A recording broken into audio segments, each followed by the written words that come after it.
Hello and welcome back to Tommy's Top Shelf Comics. I'm Tommy, joined by Murphy. Hello. We're back with this week's top 5 comics. They were 2 weeks ago's next week's comics, but now they're this week's comics. We missed last week. 2 weeks ago, they were next week's comics. Now they are 2 weeks ago's next week's comics today. Yeah, it sounded better in my head.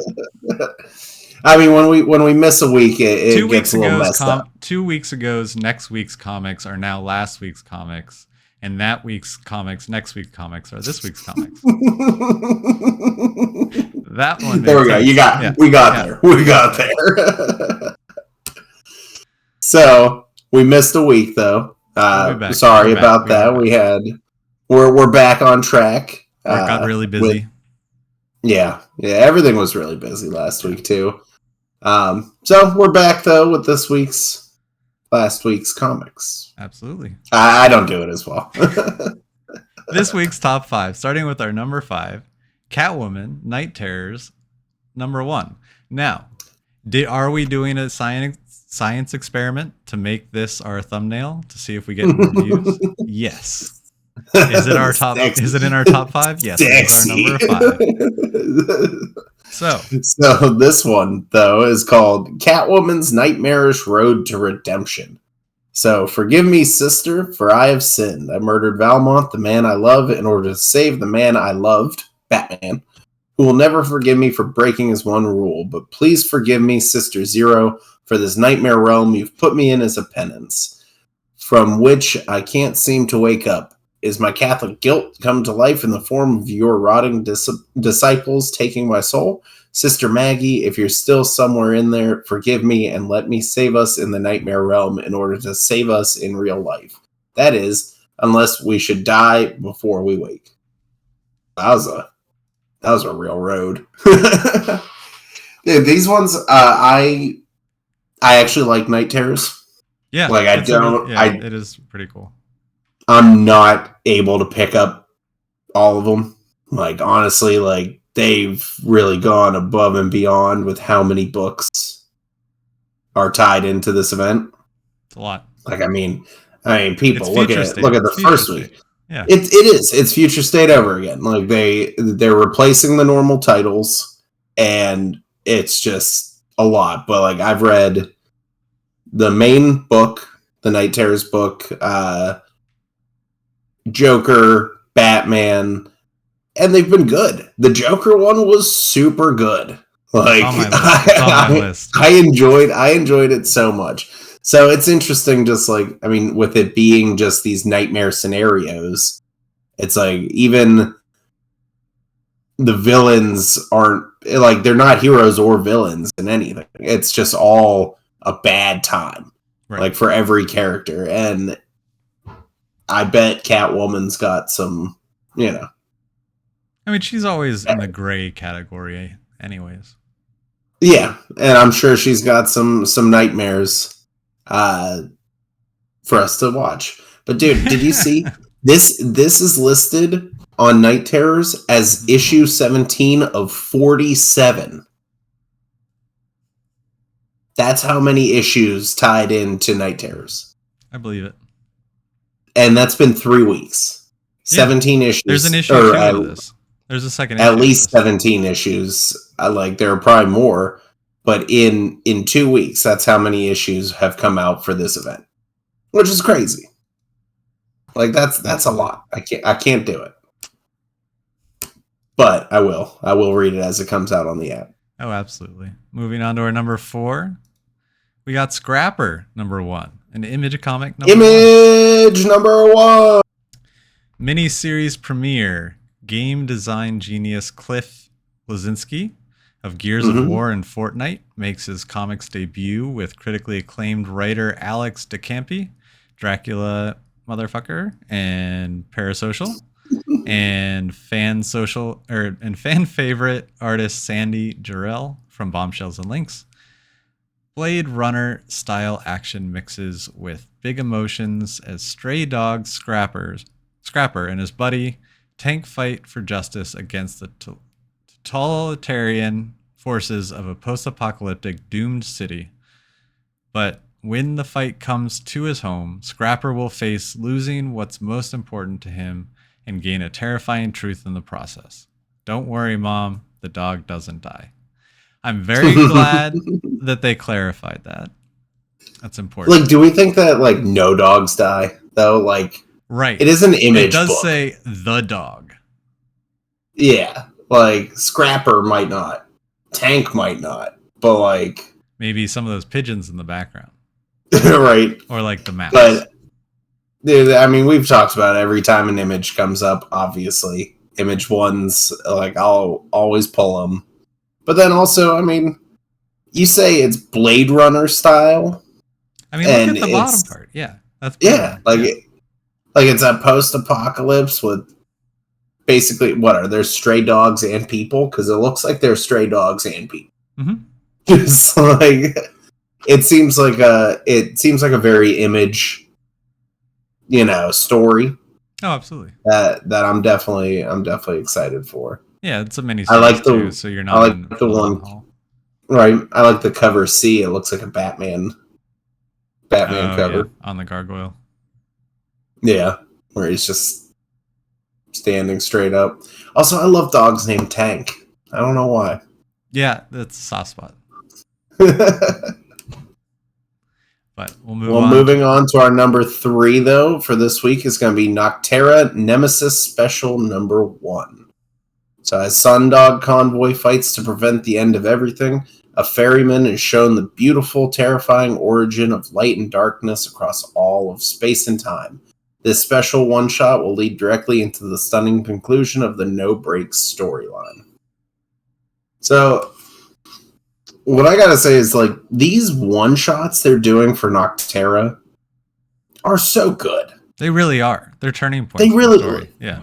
Like, all of the issues of Nocterra have been awesome. But, like, whenever you see one of these one-shots pop up, something crazy happens. Like, something big is going to happen. And, I mean, this story, I don't know. It's hard to think that Scott Snyder won't do well, Right. But, like, to keep doing so well. Because while he's so busy, too. Like, he's doing so many different books. And then Nocterra is still just knocking it out of the park for me every issue. And this arc, right, that's going on right now, the No Breaks one, mm-hmm. is the same. Like, so to get another special, like after it was the Blacktop Bill and then the Val special, like they're just so good. Like I can't. Like, this week is such a hard week to not have this be number 1. You know. Like, for there to be so much other stuff. This is number 3. This is a good week. It's a very good week. It's also fun because we get to see a different artist. I like Tony Daniels a lot, but just in these image worlds, it typically is really only a couple artists or one artist that you get to see that story from. And we're getting Liam Sharp in this one. So should be interesting just to see the Noctera characters from a different artist, which because they're all like, I feel like all the artists are pretty. I mean, they're obviously very different in their own ways, but like they all, it feels like they get it. Yeah, like because you can tell when an artist should not be the one drawing something, right? But for all of these, like the specials, they get the point of the art, and it always just looks so good. It really does.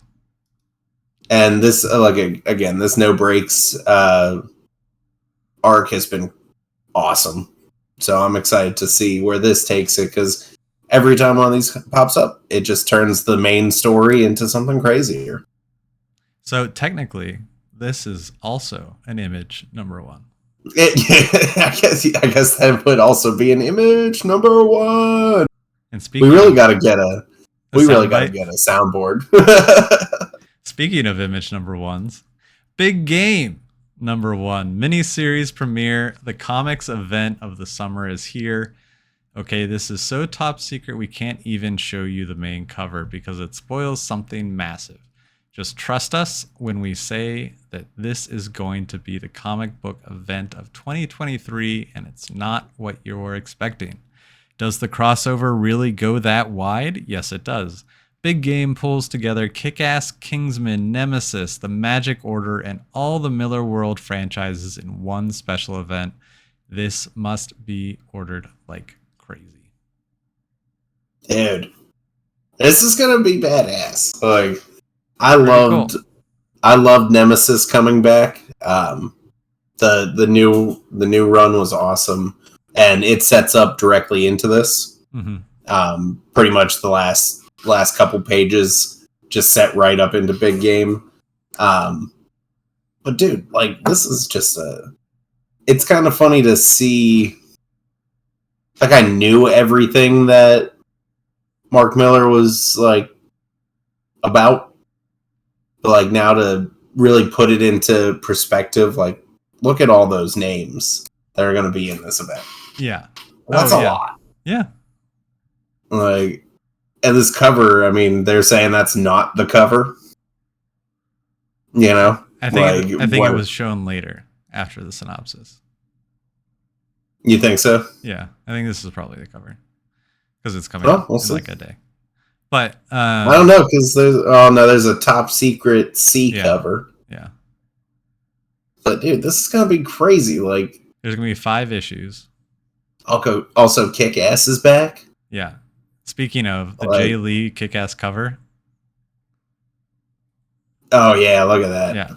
I'm gonna pull this one in because you guys need to see it.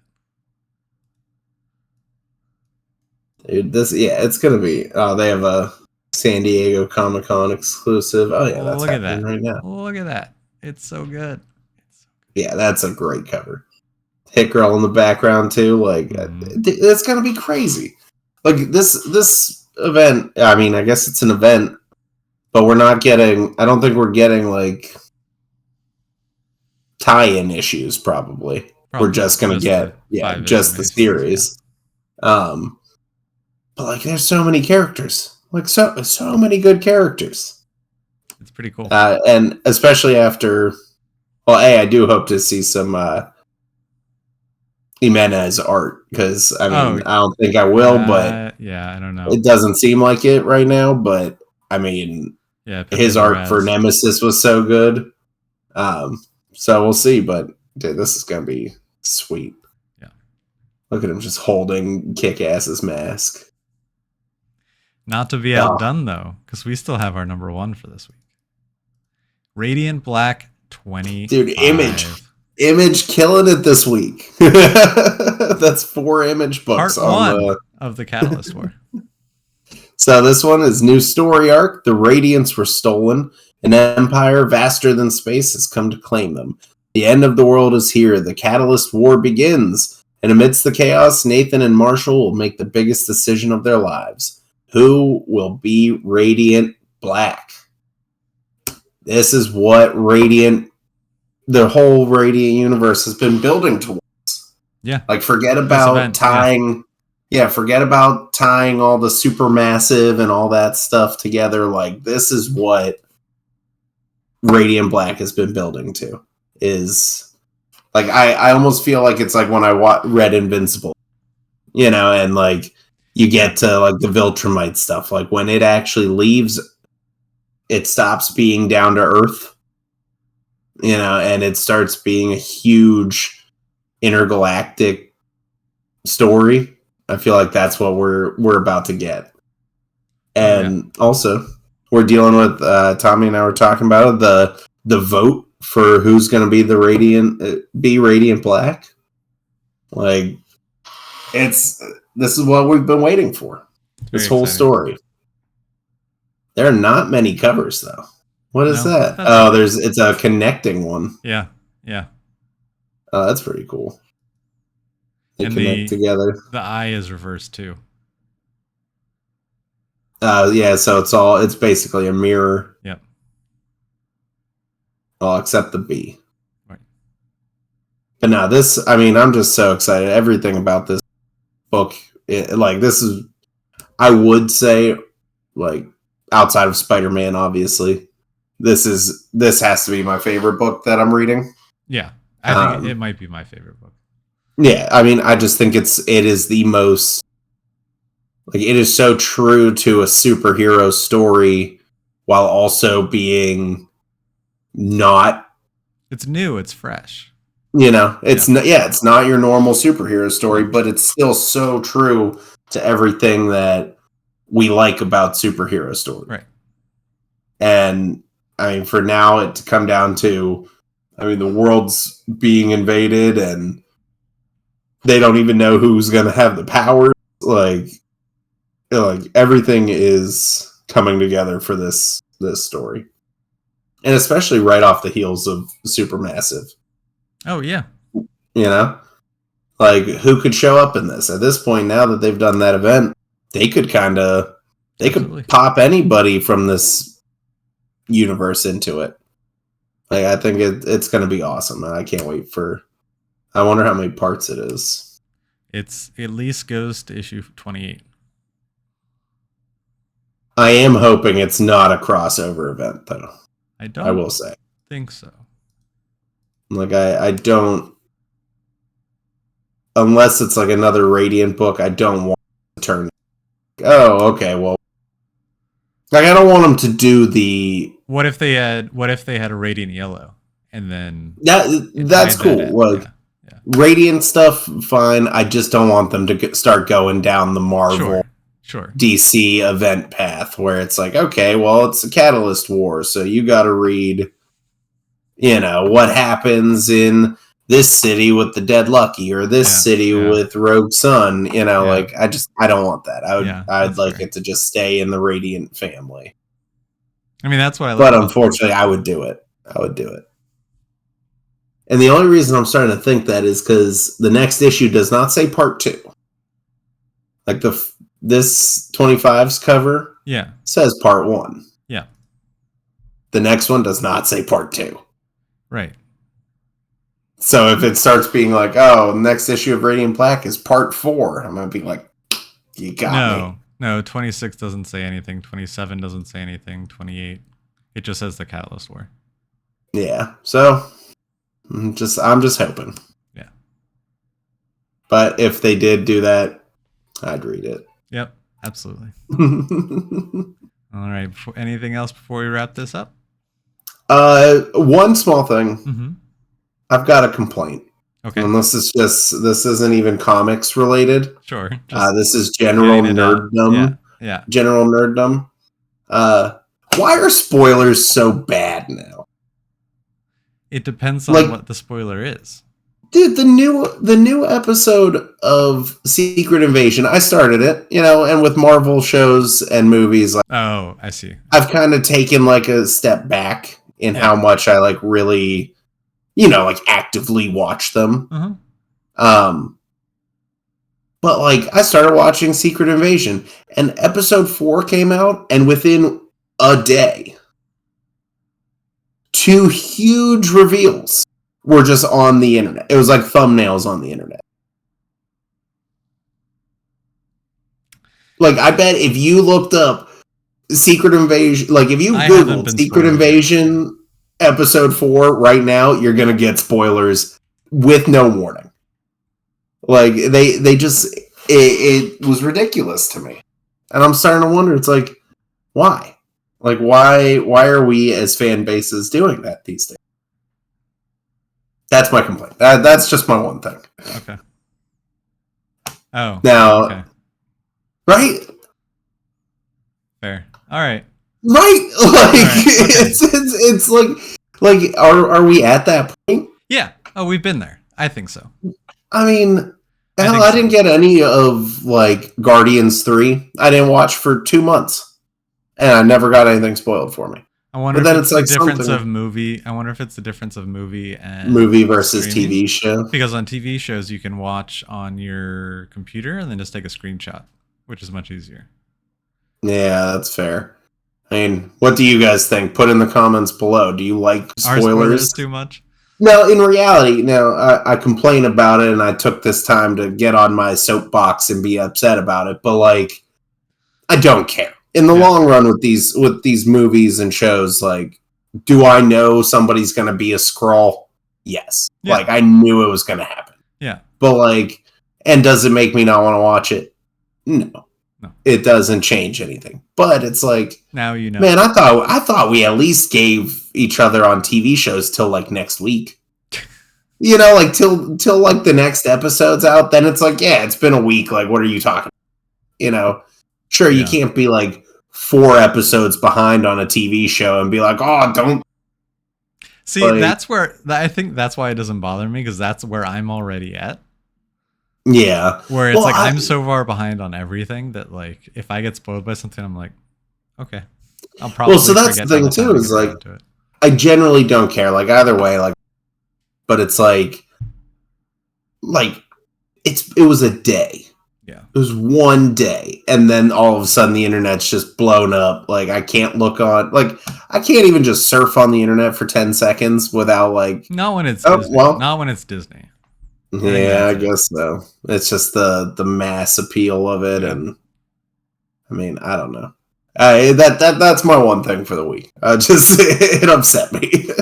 All right. Well, until this week's comics are last week's comics, and next week's comics are this week's comics, we'll catch you guys later. Hey, bye.